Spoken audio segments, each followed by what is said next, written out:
it is the dismal science economics. The idea that when inflation is too high, so you, the punter or the person, the customer, whatever, is already struggling because prices are high. The remedy is to make your house price too high as well. Now that's what kind of logic, what kind of world does that make sense in? Yeah, Except absolutely. That is the world we live in. One for mum, one for dad, and one for the country. And there has never been a more exciting time to be an Australian. Budgets are about choices, Fran, and you show what you value through the choices you make. This is coal. Don't be afraid. Don't be scared. The Treasurer knows. I want an economy that works for people, not the other way around. We'll just end up being a third-rate economy, a banana republic. Just follow the money. G'day, and welcome to Follow the Money, the Australia Institute's podcast that explains economics, politics and policy in plain English. I'm Ebony Bennett, Deputy Director at the Australia Institute, and a federal election is likely just months away. And behind the scenes, the government will be preparing its pitch to the Australian people for another term. But the last couple of weeks haven't exactly gone to plan. This government is scared stiff of the media companies, of the gambling companies, and the major sporting codes. The Prime Minister is under pressure to enact a total ban on gambling advertising, with the crossbenchers accusing Labor of shying away from meaningful reform. There is no reason for gambling to be on TV or on ads. The only reason these major parties don't want to upset them is because there's an election coming on. Anthony Albanese suggesting that he wants to go Harvey's with the US, some kind of hot mic moment. The policing pact will stifle China's attempts to expand its security links in this region. But it's Anthony Albanese's hot mic moment that's likely to raise the most eyebrows in Beijing. Chill out, people. And the government has elected not to change the census to include more questions around identity, despite a push to do so. Because they want to maintain social cohesion. And so our goal here has been to try and avoid some of the nastiness that sometimes accompanies that in the lead up to the census. So the PM has refused to admit there's been any kind of backflip on this, but it's clear there has been a position change after what is usually private political pressure became public. Trans and intersex people deserve to be recognised just like everyone else. This week, I spoke with one of the country's leading political commentators about how the government and the opposition are travelling. Professor Mark Kenny is a former Fairfax Chief Political Correspondent, the Director of the Australian Studies Institute at the Australian National University, and host of its popular Democracy Sausage podcast. He joined me in our Canberra studio on Tuesday the 3rd of September for our fortnightly webinar series Unparliamentary. We discussed the census question debacle, Dutton's strategy in opposition, the economic climate, and a whole lot more. I hope you enjoy it. I wanted to kick off with the census question, which seemed to me to be a pretty big unforced error. How did that kind of come about, and how did they end up making such a big mess of it? Well, you're right. It is pretty much an unforced error. It ended up being a real mess, and it dominated last week. And of course, governments don't like to lose weeks, as you know. I mean, they like to be in command of the agenda to the extent that they can, and they like to be getting their messages out. Well, the message they got out last week, really, I suppose, it was somewhere between we're not sure what we believe in and we're not sure what we can do. You know, there was a sort of a tremulousness and a hesitation about it. So essentially the government had promised the queer community, the LGBTQI plus community, which we'll just call the queer community for the purposes of this conversation, it had made a promise that the future census surveys, which of course come around every 5 years, they're a 5-yearly survey of the nation to tell us exactly who we are, where we live, what we do, what are our incomes, what are our occupations, and indeed all of those extra details that inform policy and give us a snapshot of who it is that we are for the purposes of, understanding the nature of a changing society, right? So, and what we need to plan for in future. What we need to plan for, exactly. And, what things are important to the population that you can derive from that. So there's a reason we do it. It's long been a practice. All countries do it or do variations of it. And it's appropriate, right? So the promise had been made that future surveys, or the next one, for example, would ask a question about sexuality, and it would also ask a question about gender identity. Now, that seemed fairly uncontroversial, and indeed what we found out last week is there are a number of people on the other side of politics, so-called small L liberals, but even perhaps some others, who don't, methodologically at least, have a problem with asking that question. The minister in charge of this is Andrew Lee. He's the assistant treasurer. So he answers, I suppose, into cabinet through the treasurer. And so a negotiation process had gone on. The Australian Bureau of Statistics tests a number of questions, particularly new questions, to see that they are eliciting the interpretation that they should. That people understand the question. Yeah, that people understand correctly. the question Yeah. and therefore give some sort of meaningful answer to it. And my understanding is that what happened is that the proposal that went forward for these new questions, particularly in relation to the gender identity question, ended up being, the way it's been put to me, was some paragraphs long in its explanation. And there were some concerns that it was too specific, that it was not exactly push polling, but suggestive and likely to cause some people in filling out the survey some concerns, some offence or whatever. Now, that's theoretically, of course, entirely possible and plausible, depending on where you sit on the spectrum, both politically and also in that sort of gender space. The government decided at the last minute, we don't want to do that, and a decision was taken, no, we're pulling out of this. And that was the message that was then communicated, and we had a couple of senior ministers, the Treasurer, the Deputy Prime Minister at the very least, pleading really that the reason they'd backed out of it, the government wasn't going to go ahead with these questions. And at that stage, they were saying they weren't going to go ahead with either of them. Yeah. The one about sexuality. They were just going to remove them both. Yeah. They were just not going to, well, in a sense, not include them in the new version of the census. Bearing in mind the census is in 2026. Not even 2 years away. It's not even next year. Yeah.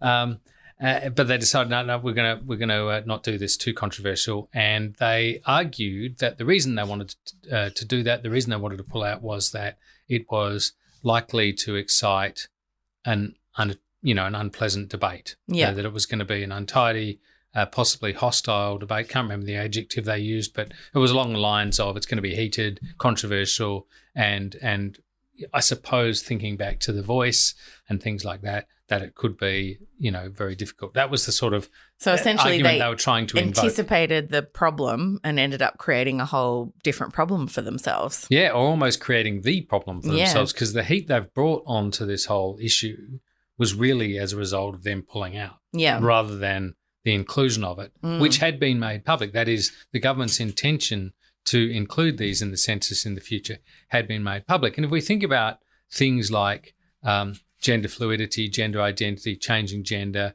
intersex, all those sorts of questions, these are things that many households, many families have within them, that these questions have arisen. Yeah. Vast numbers. But here's the point. We don't know how many numbers. Right? We should know, because these have implications for health policy, for tax policy, potentially for a whole range of ways in which this could intersect with policy, and also with improvements of services, the way things could be designed and crafted in such a way as to lead to better education, greater levels of social inclusion, civic unity, and all kinds of things like this. Right? They're completely legitimate to ask the question, and seems to me pretty illegitimate to suddenly back out of it and then use that excuse. Whereas, I do think it was an excuse. Yeah. I do think the idea that we're protecting you from what could be an ugly debate.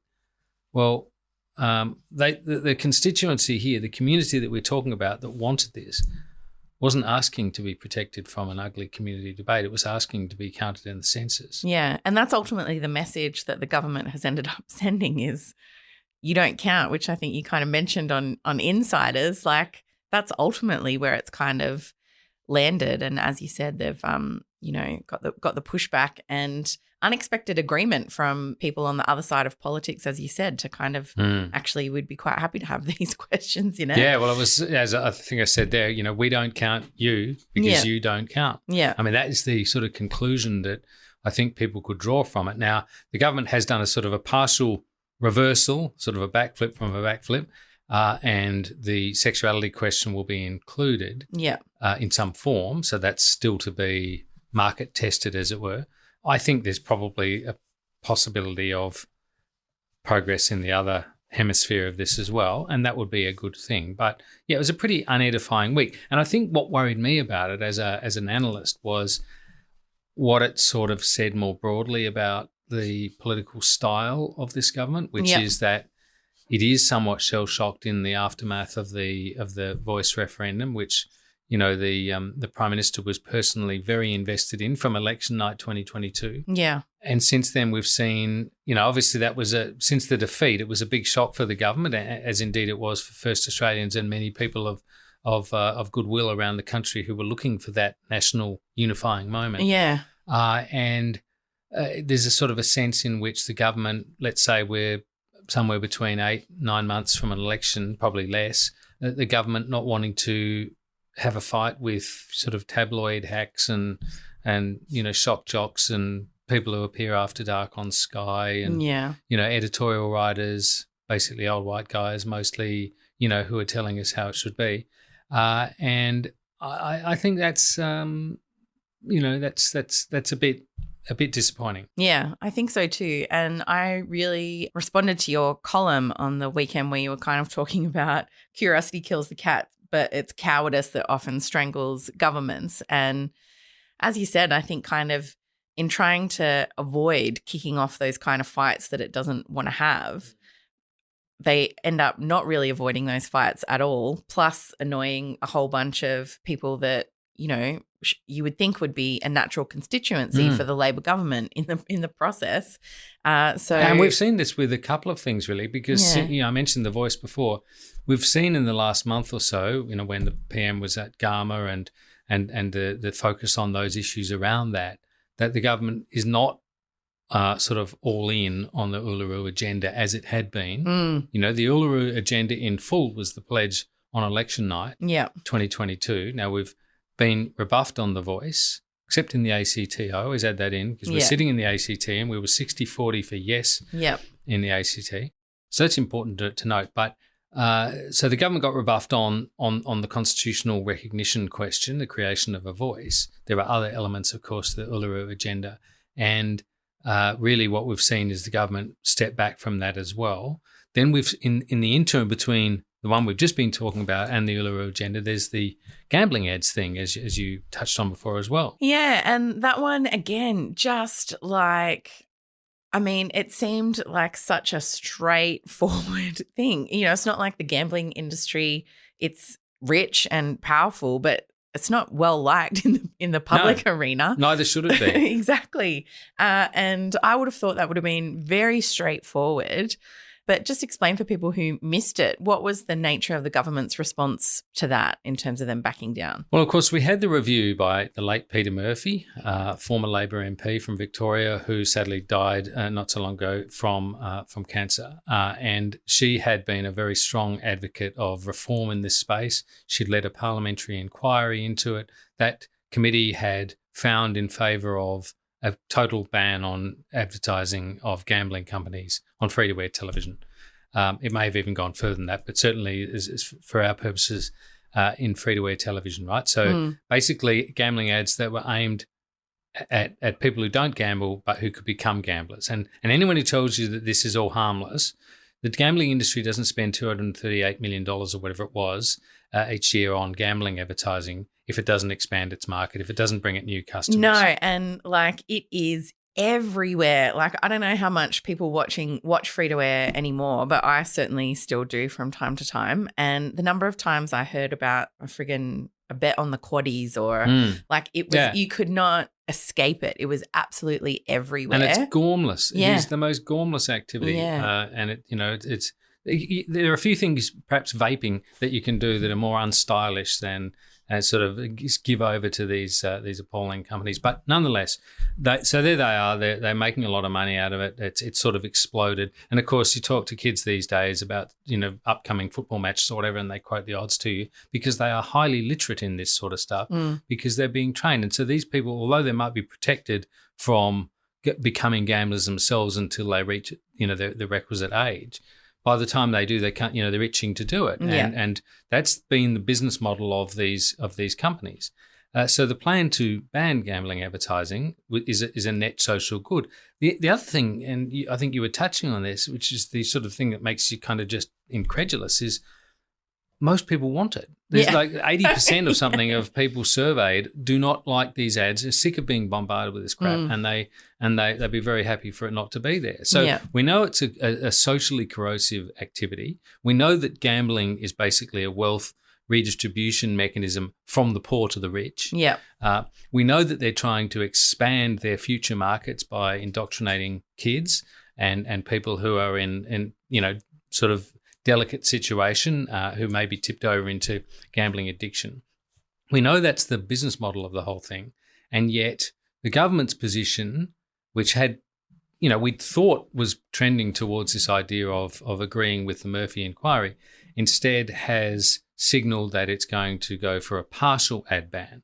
So there'd be a limit, I think, no gambling during sporting events or for a period before and after, and I don't know about after, but certainly before, and a limit of 2 per hour or whatever it is before that. I can't remember the exact details, but it hasn't been finalised yet anyway. The important point is they've gone for this kind of Clayton's ban. That dates me as well. Clayton, fake whiskey, I think it was back in the 80s or 90s. So they've gone for this Clayton's ban, and you just think, well, why? And then the rationale, which was, again, a bit like the rationale we saw for what they were doing in relation to the census. We see this rationale that, free-to-air television relies on this revenue, and if we cut off this revenue source to free-to-air television, they'll fall over. Well, that's very spurious. So basically what you're saying is, okay, we acknowledge the social harm, but we're going to allow these households to weather these negative forces and potentially pay for it, like literally, and that income flow will then go from those households essentially, through the gambling ad companies into the television. Free-to-air TV. Why not just do something like, I don't know, scrap their spectrum fees, their license fees, or perhaps even place proper taxes on internet service providers, on companies, these big platforms. Make them pay for the broadcasting that they effectively do now. Or tax the friggin' gambling industry and hand it over to the free-to-airs if that's the business model. There's plenty of things that you could do that are kind of much more straightforward, involve much less community harm. Well, Bill Shorten had this line. He said, I don't know about you, but I'd rather get my news from one of the Australian free-to-air networks than from Mark Zuckerberg. Well, I probably agree with that, except for why is that? Why is that the equation? I mean, I think Bill Shorten says many wise things, but I don't know that that's one of them. So I guess we've got there's a bit of a pattern developing there, I guess, about unforced errors really, where they've got an opportunity before them to kind of lead on something, and they end up tripping over themselves in anticipation of kind of how the opposition will respond to them, or, how vested interest will take something, which is a bit of a concern. Treasurer Jim Chalmers has branded Peter Dutton dangerous and the most divisive leader in modern Australian history. I think some of these things about Peter Dutton's strategy need to be pointed out. He is the most divisive political leader that I've seen in my lifetime. And this is a deliberate choice by him. It's not some accident. He divides deliberately, almost pathologically. He wants to talk about everything but his failure in the economy. Now, if Australians were doing it so well and the economy was running, as great as Jim Chalmers claims it is, why is he dedicating a speech to me? But I don't resolve one bit from the remarks that I made about Peter Dutton on Monday night. Peter Dutton is a divisive figure, and I believe he is too divisive to be the Prime Minister of a great country like ours. I did want to also touch on that Jim Chalmers speech where he labelled Peter Dutton as divisive and dangerous, because I think part of what we're seeing there is a reaction to how obviously successful Dutton was with that line on division during the Voice campaign. and kind of seeking to use that same attack that he levelled against The Voice against him as opposition leader and the role that he plays in politics. Certainly, you could make a very strong argument that that's accurate. He's not known for kind of unifying the country, Peter Dutton. Yeah, it's not really the business model, is it? No, and certainly that was the role he played during the Voice campaign, but particularly on matters of like immigration in particular, he's very fond of kind of identifying a particular section of the community that he labels as dangerous or what have you. But what did you make of that intervention from Jim Chalmers? Because the Treasurer doesn't make a speech like that, by accident. That would have been something very considered. Is that the government kind of attempting to go more on the attack ahead of the election? What do you make of that? Yeah, I think it is, but I also think it's quite telling in another sense, right? Because it is sort of on the face of it, the government going on the attack, but it's interesting how the government is doing it. It's in effect, I think, surrendered the idea of Dutton being weak or disorganised or whatever. It's really saying, okay, we concede the point that this bloke makes statements, that he's cutting through with voters, that it's pretty clear where he stands on things, right? We could argue forever about whether he's strong or not, but the point is we accept that most people think they understand who Peter Dutton is and they equate that with a level of strength and purpose. What I think the government has done is kind of adjust its line so that it's saying he's strong, but strong is a bad thing if he doesn't represent you, if he divides the country, if he excludes people, if he's a kind of a creator of if he's a small horizon leader. He has a particular phenotype of what the nation is. Yeah. And it's massively and completely and utterly pro-Israel and completely pro-Gaza. It's a binary world where there are good and there are bad. And good is basically your kind of white Anglo phenotype and alliances with the United States and China bad, Australia good, all that sort of stuff. Yeah. So I think the government's trying to sort of frame Dutton as being divisive, as we've seen during The Voice, dangerous because ultimately that's not good for social unity, inclusion and so forth, cohesion as they call it, and also potentially not good for us internationally as well, that he's a different kind of leader. He's not the sort of, the sunrise guy on Friday mornings or whatever show it is that he goes on. He's actually doctrinaire, hardline, and so there's, they're giving up that sort of argument about strength. Now, it's interesting because the charge coming back the other way from the opposition, and we see it reflected in some focus group testing and some polls, is that the government is weak, that it dithers, that it's not entirely clear what the government stands for, and a lot of that attaches, of course, inevitably to the Prime Minister. So we get these kind of two, I think, distinct narratives that are coming forward, informed by what it is that each side is getting said back to them. They say, what do you think of when you think of Peter Dutton? And it might be, the word strong might come up, but it might not come up in a positive way, or it might come up with divisive, aggressive, threatening, worrying, not subtle, too strong, whatever it is. And on the other side, I think it's Prime Minister. What is he? I'm not sure what he stands for. Yeah. Some would say weak. Some would say indecisive. Now, government, I think, is a different proposition from opposition. Yeah. It's easier to talk in kind of clipped straight lines when you're in opposition because you're not managing everything. You can pick your subjects and you don't have to deliver on them. You don't even have to deliver specifics on them. This is an important point actually, because whenever, like we saw Andrew Bragg on Insiders, the housing affordability spokesperson, and of course he's talking about all the problems, all the shortfalls, the shortcomings of the government's housing policy, but then when asked for specifics, says, well, they'll come in good time. Good time. Yeah. And you sort of can't get away with that when you're in government, at least not for very long, because you basically control the Treasury, right? Yeah. And the Parliament. So, there is a difference here, but I do think it's interesting that Labor has decided to sort of, in a sense, sidestep the question about whether Peter Dutton's strong enough for the job and go to the question about whether his kind of leadership would be good for the country or not. And I guess they'll be rolling out different lines of attack the closer that we get to the election and kind of running different ideas up the flagpole to see kind of what sticks and what works and what resonates with people. But we're obviously still in the middle of, people really struggling to make ends meet.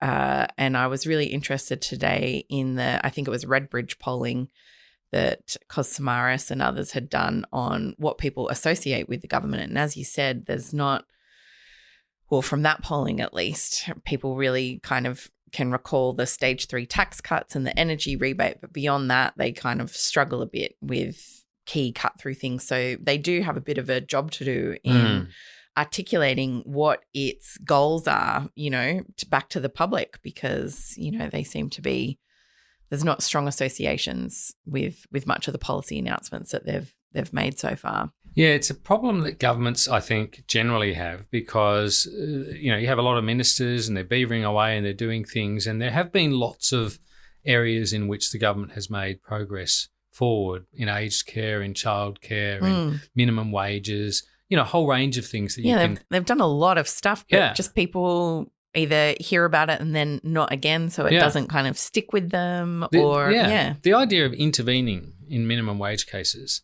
and advocating an increase, for example, was unthinkable under the last government. So things like that have made a material difference to lower income workers. And people much prefer like a wage boost every week than a tax cut, it's much more tangible for Well, especially for at the lower end where the tax isn't so much of an issue, but just the quantum that you're getting is critical. But the same with access to affordable childcare, the same with, Medicare clinics and, a whole range of areas in which I think gains have been made, some of them quite significant and some of them quite dramatically different from what would have been possible under the previous government.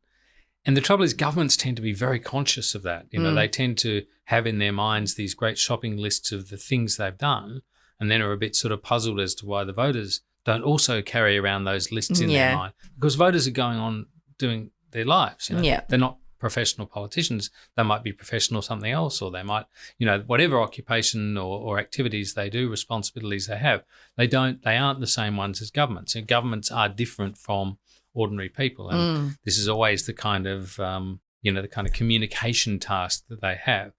And one way around that is to have a grand narrative. Now, I heard my friends on The Rest is Politics talking about a big sort of speech that Keir Starmer made, the new Prime Minister in Britain. And one of the criticisms that was coming out in that discussion was that it was all nuts and bolts about how bad the economic situation is. And, it was about sort of rebuilding, accepting how difficult the financial circumstances were and the economic circumstances were. But Rory Stewart at least was, I think, making the point that, there was nothing that grabbed you and told you the unifying theme of this. And he suggested they could have made it all about education or all about reforming the NHS, their version of Medicare, their inferior version of Medicare. The NHS desperately needs, repair. And he was advocating they could have done that. Well, I think the same sort of thing, for different reasons, afflicts this government here, which is it's got a lot done, but most people don't remember it unless it's directly affected them. And even when they do, sometimes they've forgotten it now or they've banked it as an issue. They're thinking about the future. And at the moment, they're worrying about the state of the economy, the fact that it feels every bit like a recession. And tomorrow there is going to be national accounts come out which will show that, save for immigration, for numbers coming in, we're in a per capita recession now. Yeah. We're in as flatter growth, as weaker growth as we've seen since the early 90s, when the Reserve Bank left when the authorities left the interest rate too high for too long, and we went into a deep recession, and there was a lot of intergenerational unemployment and problems that came from that. And we may be about to do the same thing. We've got the Reserve Bank saying it's not for moving this year. Yeah. Yet the contemporaneous evidence that we've got, and these June quarter numbers will show, growth of 0.9% for a year, which is pathetic, Well, and we had the Nobel Prize-winning economist, Professor Joseph Stiglitz, out last month, and, he was talking about the Federal Reserve, the central bank in the United States, basically doing the same thing, that they're looking at the problem of inflation but diagnosing, what's causing it incorrectly, essentially. So, it's not that people are out in the economy splashing around all their spare cash that's driving inflation. Like, a huge part of it is corporate profits. Some parts of it are things that no federal government has control over, like oil prices and petrol prices, influenced by global things like Russia's war on Ukraine and all of those kinds of things. And all the instability. Some of it is within the province of government to do, but it's politically been a third rail for a long time. I'm thinking about the housing market. The property market in Australia is a major driver, right? And it's, $11 trillion, I think I read the other day, worth of, that's the market capitalisation of the entire property market, I think. $11 trillion is insane, right? Now, it is. We have tax settings that encourage that investment, property as an investment vehicle. Now, that comes with costs. And one of the costs is that there's this skewing of the economy into property. There's an ebullient property market going on at the same time as other parts of the economy are sort of limping along or on life support. And if governments aren't prepared to sort of touch that, then I think we'll always be sort of addressing this with one hand tied behind our back. And, it is the dismal science economics. The idea that when inflation is too high, so you, the punter or the person, the customer, whatever, is already struggling because prices are high. The remedy is to make your house price too high as well. Now, that's what kind of logic, what kind of world does that make sense in? Yeah, Except absolutely. That is the world we live in. Yeah, no, and it just seems we go to every election with the same policy prescription that will give, first home buyers grants, which push up the price of housing. We're not going to touch the tax concessions that push up the price of housing. Yeah, so we're talking about negative gearing, capital gains tax concessions in particular, And keeping interest rates high certainly doesn't help with the cost of housing either. Yeah, so that's just to sort of finish off, that's the environment the government finds itself in, a very tough economic environment. It's a real one. It's one that people feel, and it's one, therefore, that people aren't even less inclined to be carrying around that shopping list of great achievements that that Labor has notched up. Well, we've been doing a lot around the fact that multinational gas companies are really, like, basically over half of the gas that we export overseas doesn't even attract any royalty payments in Australia. But it just makes me reflect on the gambling ads thing. Like here, there's lots of different ways that government can generate revenue to spend on services, or that they can give back through things like making childcare cheaper or pharmaceuticals cheaper, or, there's lots of interventions that the government can make. But at the end of the day, you've got to get the revenue from somewhere. And, it's not like people love gas companies that have been charging them a fortune. No. But if the government can't even do just a ban on advertising, not even on gambling or the actual, I mean, it doesn't hold out much hope for tackling some of those big issues that we're talking about that are very politically difficult, that requires kind of picking a fight with some big, powerful people. This is the thing, doesn't seem like they'll be up for it. No, that's right. And this is the thing. Governing is about making decisions, and almost every decision you make creates some losers. The question is it worth it, or is it kind of needed? Forget whether it's worth it even. Is it justified, this policy change, right? And if it is, how do we get to the point where we can institute it? Yeah. And the trouble is the political process is infected with all these lobby groups, with these powerful interests that have the ears of ministers. You go to Parliament House during a sitting week and the joint's crawling with people, sort of doing special pleading on behalf of this company or that sector. So that's a really difficult environment to be in if you're representing an important section of society that isn't, a big money part of the economy. Yeah. You're almost voiceless. Yeah. Right? Try speaking up for the homeless. I noticed today, here's an example. I noticed today that a couple of guys have been rescued in a yacht bigger than most houses that was taking on some water. Now, I'm not quibbling with them being rescued. Let me just be clear about that. But I'm always struck in these sorts of moments by the amount of resources that go into saving someone like that when there are people sleeping in parks. in the middle of winter, for which no finger is lifted officially, no emergency act is taken to save them from what could be a temperature that will be the last night on Earth. And, of course, that you could say that around every community in Australia, and the further you get out from the cities, the more you get that kind of dysfunction. But we contextualise these things. Yeah, and, Richard Dennis and a lot of other economists have done a good job, I think, pointing out the fact that it's always presented to us as, well, there is no other way to do it. We can't afford, there's not enough money in the kitty to invest in homelessness or whatever the particular thing is.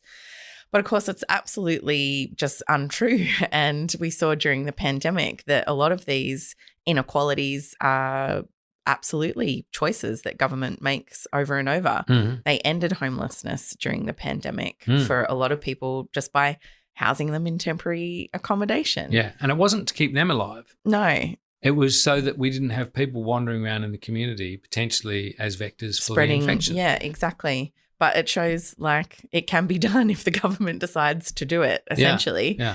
And I just found that really instructive. There was a lot of things that government just did and they fixed overnight. And I thought, I wonder if we'll remember this in a couple of years' time. I did too. I thought, these, as you say, intractable is a good word. There are these problems, wicked problems, we often hear it said, that sort of too expensive or too complicated, too long-running to ever address.